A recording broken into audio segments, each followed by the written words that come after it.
خليكي واثقه كده ان النهايه هي الحاجه اللي انتي بتحلمي بيها. لو ال6 شهور دول عدوا بتوع السنه دي، اخر 6 شهور فيها، وانتي محققتيش لنفسك وحققتي الحاجه اللي انتي بتحلمي بيها واهدافك، صدقيني هتيجي السنه الجديده هتلاقي نفسك واقفه في نفس المكان مع نفس الناس في نفس الشغل اللي انتي كنتي بتتمني انك انتي تغيريه. هتلاقي نفسك برضو واقفه في نفس الحته بتبصي للناس اللي وصلت كده وبتقولي انا عايزه ابقى زي ده، وتفضلي تتمني تاني انك انتي تبقي في مكانهم وان انتي توصلي للي هما وصلوا له.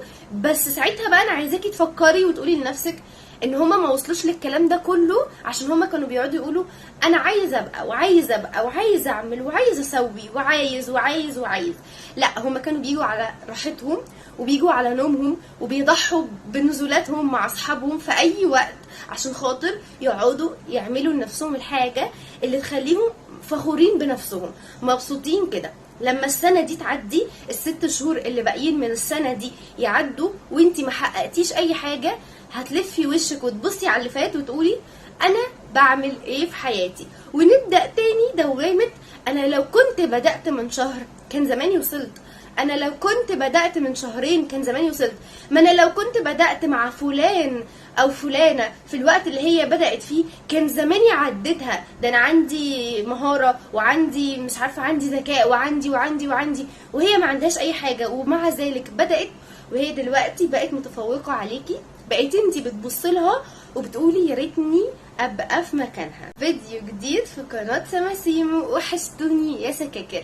بما اني عملت اكتر انجاز بحبه كان نفسي احققه، فقررت ان انا احتفل معاكم بالانجاز ده واحكي لكم ان انتوا لازم تحققوا الانجازات والحاجات اللي تخليكم مبسوطين من نفسكم وتخليكم كده عندكم روح ان انتوا بجد بتعملوا لنفسكم الحاجه اللي تبسطكم واللي تخليكم كده تبصوا لنفسكم في المرايه وتقولي شطوره وتسقفي لنفسك كده وتقولي بجد انا استحق ان انا ابقى في الحته دي عشان انا تعبت.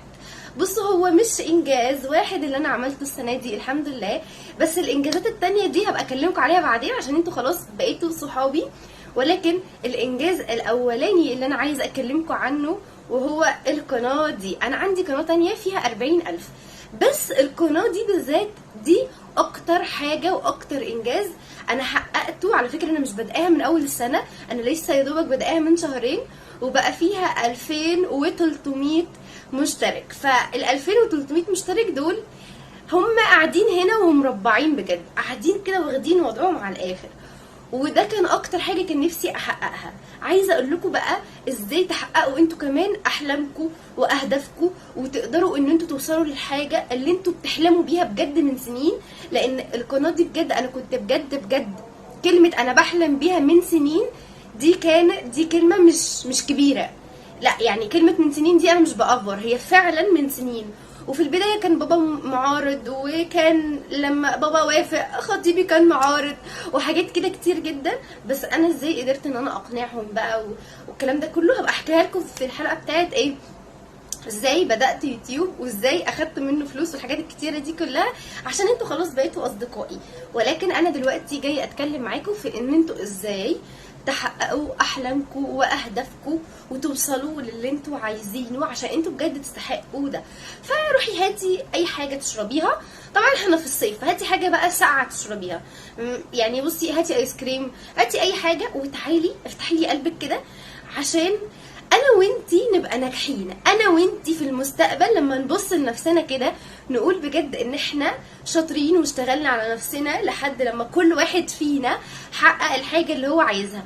ويلا بينا بقى عشان في شويه حاجات كده عايزه احكيها لكم. لو انتوا مش بتعرفوا تحققوا احلامكم، لو انتوا بتاجلوا دايما اللي هو انا عايزه احقق الحاجه دي بس طول الوقت انا باجل ويا ريتني كنت بدات مش عارفه من امتى، ولو والله لو كنت بدات من حتى من اسبوع كان زماني بعد الاسبوع ده والله وصلت للنتيجه. انا عارفه ان في ناس وفي بنات، خصوصا بنات، لان الولاد على فكره بيخشوا في الفعل على طول، لكن البنات بيبقى في منها كتير قوي تيجي تقول لك انا لو كنت بجد بدات من اسبوع كان زماني في الاسبوع ده انجزت حاجه حتى بالمرقعه اللي انا بتمرقعها.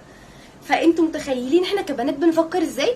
فهاتي بقى اي حاجه تاكليها تشربيها اللي انت عايزاه وتعالي يلا. مبدئيا كده عشان تحققي اي هدف وتوصلي له في وقت قياسي. وكلمة وقت قياسي دي بتعتمد على ان انت عايزة تحققي الحاجة دي ولا لا. عشان خاطر توصلي لأي هدف لازم قرار ان انت توصلي للهدف ده يكون نابع من جوه مش نابع من بره. انا عارفة ان الكلام ده ممكن تكوني سمعتيه قبل كده، بس اكيد اللي انا واثقة منه ان هما ما كانوش بيعرضوه بوجهة نظري انا حاسة ان انت لما تسمعي وجهة نظري دلوقتي وجهة نظرك انت كمان هتتغير. طيب ليه؟ عارفة لما تيجي تقرري مثلا، واحنا بقى بنات بنعشق الجيم وتفكيرنا كله ان احنا نخس طول الوقت، تلاقيها عامله كده وتقولي انا هموت واخس. يا بنتي ارحمينا يا بنتي، ده انتي بقيتي شكلك قمر خالص. تقولك لا انا لازم اخس.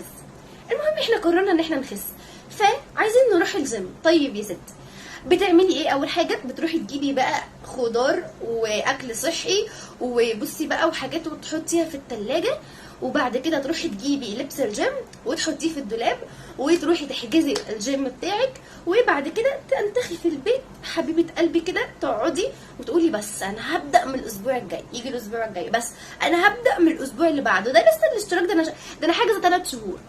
وتيجي الشهر خلاص عدى، بقالك شهرين، انا مش قادره اروح النهارده. انتي مجرد اصلا ما جبتي الاكل وحطيتيه في التلاجة وجبتي اللبس، انتي مش ما كنتيش عايزه تغيري من نفسك، انتي كنتي باصه للنتيجه. وده الغلط اللي معظمنا بجد بيقع فيه لما بيبقى عايز يحقق حاجه. ان انتي لما جيتي كنت عايزه تروحي الجيم، انتي بصيتي للنتيجه النهائيه ان انا عايزه اخس. طيب عايزه اخس، فرحت انتي جبتي الحاجه وركنتيها، حجزتي الجيم وركنتيه وبصه للنتيجه النهائيه. ما كنتيش باصه جواكي وخلاص انا واخده القرار ان انا فعلا عايزه اعيش حياه صحيه، مع ان الجيم ده مهم جدا. لما تاكلي اكل صحي، اكل مناسب لجسمك، زي ما الكوتش بتاعت الجيم بتقولك، انت كده هتعيشي حياه كويسه، جسمك هيستفاد. لما تروحي تلعبي الرياضه انت كده هتفيدي كل حته في جسمك، هتقدري تستحملي اكتر، هتقدري يعني جسمك ده هيشكرك، هتحسي ان هو بيشكرك، مش على طول حاسه ان انت تعبانه وحاسه ان انت مرهقه وحاسه. انت رميتي ده كله وما فكرتيش غير في النتيجه النهائيه اللي هي انا بعمل ده كله عشان خاطر اخس. وبعد كده نرجع نقول احنا ليه ما خسناش، احنا ليه ما وصلناش للنقطه دي. انا مش عارفه انا ليه ببص هنا، بس انا عايزه ابص هنا بس. المهم يعني احنا ليه ما خسناش، ليه ما وصلناش للحاجه اللي احنا عايزينها؟ عشان بقى القرار ما جاش ساعتها من هنا، ما جاش من جواكي، ما جاش ان انت فعلا بصيتي للحاجه من منظور تاني، من منظور اقوى، ان انت لازم حياتك تبقى احسن وافضل وجسمك يشكرك، بدل ما طول الوقت انت حاسه بتعب وحاسه بارهاق وحاسه. لا، انت بتبصي للنتيجه النهائيه. ده نفس الكلام لما نيجي نحقق اي هدف، بنبص للنتيجه النهائيه. مثلا في موضوع ان انت عايزه تتعلمي لغه الانجليزي مثلا، عشان بيبقى في بنات كتير قوي عايزين يتعلموا انجليش. انا عايزه اتعلم انجليزي ليه؟ انا عايزه اتعلم انجليزي عشان خاطر اعرف اتكلم.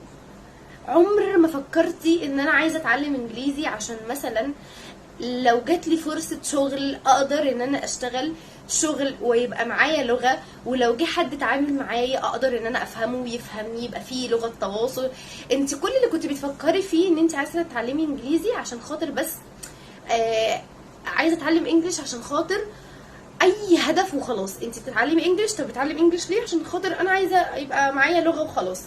وعمرك ما فكرتي في الحاجات الكتيره قوي دي اللي هي اصلا ممكن تديكي دفعه ان انت تقومي تشتغلي اكتر، تبداي تشتغلي على نفسك، تروحي الكورس اللي انت لاغياه من دماغك ومخططه له من ملايين السنين، وكل اجازه تقولي انا لازم اخد كورس انجليزي، انا لازم اروح الجيم، انا لازم، وتيجي الاجازه وتخلص الاجازه وانتي قاعده زي ما انتي. فالفيديو ده بجد عشان خاطر اخر 6 شهور في السنه. انا مش حابه بقى يا صغنونه انتي ان ال6 شهور دول يعدوا زي اول 6 شهور اللي هم عدوا وخلصوا وانتي ما عملتيش حاجه. لا، انا مش عاجبني الكلام ده خالص، وجايه اشدك من ودنك كده واقول لك يا حبيبه قلبي، في ورانا اهداف احنا عايزين نحققها، في ورانا حاجات احنا عايزين نعمل لها خطه ونمشي عليها، عايزين نيجي على راحتنا شويه. مش كل حاجه ابقى احس ان انا تعبانه خلاص مش هشتغل على نفسي. على فكره قبل ما اصور الفيديو ده انا مش عارفه انتوا واخدين بالكم ان انا عيني منفخه ولا لا، بس انا بجد تعبانه جدا وعيني وجعاني جدا، وبالرغم من ذلك انا مشغله الرينج لايت والنور ضارب في وشي، بس عشان خاطر انا قررت ان انا اعمل خطه للقناه بتاعتي وانجحها واوصل الفكره بتاعتي ليكم. مش مجرد ان انا بعمل قناه بس وتنجح، لا، انا عندي افكار ومعتقدات. انا حاسه ومتاكده ان في بنات كتير قوي نفس تفكيري ده، فلما يسمعوني هم فعلا هيتغيروا. فقمت واشتغلت على ده عشان خاطر انا حسيت بالمسؤوليه تجاهكم وتجاه نفسي، ان انا لازم ابقى فخوره بنفسي. فانتي كمان ليه بقى التأجيل ده؟ ليه ال6 شهور عدوا؟ خلاص احنا في شهر 7. حتى لو بتتفرجي عليا في شهر 11 قبل اخر السنه بشهر واحد، يعني شوفي انا قلت لك اهو فاضل شهر والسنه مثلا تخلص، انتي لسه معاكي وقت تحققي حتى لو انجاز صغير، حتى لو ما تحققش كله خدتي فيه خطوات، بس عشان خاطر تبقي بادئه السنه الجديده وانتي حاسه ان انتي بجد انجزتي حتى لو جزء بسيط، تحسي ان انتي فخوره بنفسك. عارفه لما تعملي حاجات كتير حلوه تحسي ان انتي هو انا بجد، وتبصي كده لنفسك هو انا بجد عملت ده كله، هو انا بجد وصلت للحاجه دي. عارفه لما مثلا برضو تذاكري وتروحي الدرس مثلا الايام لما كنا صغيرين، او حتى لو انتي صغيره تتفرجي عليا وتجيبي درجه حلوه في الدرس تقولي عشان انا ذاكرت كويس، نفس النظره دي ونفس تشجيعك لنفسك ده، وتحسي بالفخر كده وسط صحابك، انتي فعلا هتحسي بالفخر ده، وتقولي لما توصلي الحاجه اللي انت عايزاها انا فعلا اشتغلت كويس على نفسي، انا فعلا جيت على راحتي وجيت على نومي وجيت على خروجاتي مع صحابي، ومش كل شويه يلا نخرج يلا ننط. الاجازه دي مش للخروجات بس يا جماعه، بجد الاجازه دي ان انتوا تبداوا تحطوا خطط لحاجات انتوا عايزين تعملوها وتحققوها. الاجازه دي اكتر حاجه مهمه في الحياه، عشان خاطر انتوا بسبب الاجازه دي ممكن تتعلموا لغه، ممكن تبداوا قناه حتى على اليوتيوب، لو انتوا عندكم معتقدات توصلوها للعالم كله مش ليكي لوحدك، وتشاركيها مع ناس كتيره والناس دي فعلا تستفيد منك. ممكن ان انت حتى لو بتحبي تتعلمي سباحه تروحي تتعلمي سباحه، لو بتحبي القراءه تقراي كتب كتير وتكتسبي خبرات كتير، لو بتحبي اي حاجه عايزه تنمي مهارات عندك تبداي تنمي مهارات، لو نفسك تجربي تنزلي تشتغلي وانت عمرك ما اشتغلتي تجربي كذا شغلانه، تبداي تروحي تعملي بصي تعملي انترفيو وتشوفي انا هتقبل هنا لا مش هتقبل، طب انا ليه ما اتقبلتش، وتبداي تنمي في نفسك. وصدقيني النجاح الكبير الباهر ده هو لازم في الاول بيبدا بخيبات. انا عارفه ان انت لما تبداي ده كله وتبقي تسمعي كلامي، انا مش حابه ان كلامي ده يكون محفز ليكي في نفس اللحظه، انا حابه ان هو يكون حاجه تمشيكي فعلا لحد لما تحققي هدفك.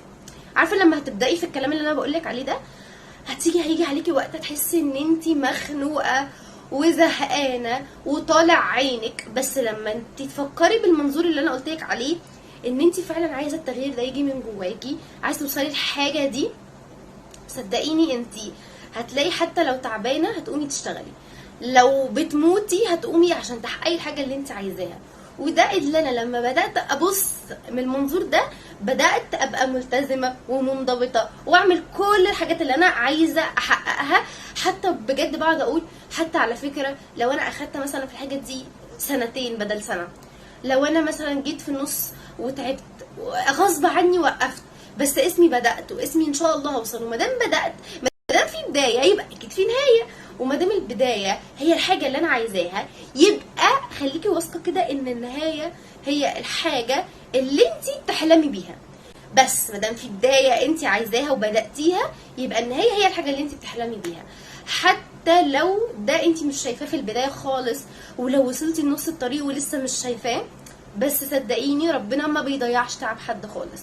ومادام انتي وصلتي لنص الطريق، وصلتي لربعه، وصلتي لسه في اوله، والله طول ما انتي بتبصي من المنظور ده انتي هتفضلي تشتغلي على نفسك اكتر، وتحسي ان انتي عايزه تطوري نفسك اكتر، وتشوفي المجال اللي انتي حباه وتشتغلي فيه وتبداي فيه وتروحي تتعلمي. حتى لو كان بتحبي، بصي يا ستي بتحبي ايه، بتحبي تتعلمي تسريحات الشعر مثلا، هتلاقي نفسك كل شويه تتفرجي على فيديوهات، كل شويه بتجربي على اختك، بتجربي مش عارفه على مين. انا بديكم مثال حاجه انتوا طبقوها بقى على، يعني شوفي مثال تسريحات الشعر ده حاجه صغننه، لو انت عندك حاجه كبيره قوي نفس الطريقه هي اللي هتمشي بيها، ونفس الطريقه دي هي اللي هتوصلك. وبس كده، ده كان الفيديو بتاع النهارده. فيديو يوم الجمعة بقى ده الفيديو المحبب لقلبي، وهو حاجة خطوة بتقربنا لربنا او فضل ذكر معين. فانتي ما تنسيش اللايك والسبسكرايب، عشان انا هقول لكم ازاي نتعلم انجليش، وازاي انا بدأت في الاجازة، وازاي بدأت احقق حاجات كتير قوي نفسي فيها، ونحتفل احتفالات اخرى. يا جماعة بجد انا نفسي احتفل قوي معاكم عشان انتوا حبايب قلبي. وبس كده، يا رب تكونوا مبسوطين معايا مع سماسيمو، وان شاء الله بكرة نقول فيديو جديد في قناة سماسيمو. باي.